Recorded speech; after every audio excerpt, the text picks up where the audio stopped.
কাঁদতেছেন। হুজুর বলছেন, আবু হুরায়রা কান্দো কেন? কান্দো কেন? রাতের বেলা কান্দো কেন? হযরত আবু হুরায়রা বলছেন, হুজুর আমাকে মা মেরেছেন।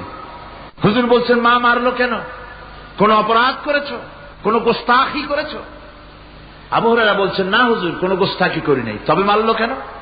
হযরত আবু হুরায়রা বলছেন, হুজুর আমি আপনার দরবার থেকে ফিরতে রাত হয়ে গিয়েছিল।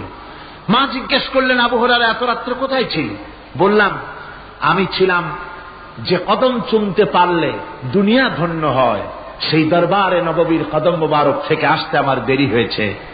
আমার মা মুশরিকা, আপনার নাম শুনে তার গায়ে আগুন জ্বলে উঠলো, আমাকে ধরে মারা আরম্ভ করলো। বলল, হয় আমার বাড়ি ছাড়বি আর না হয় মুহাম্মদ সাল্লাল্লাহু আলাইহি ওয়াসাল্লামের দরবার ছাড়বি।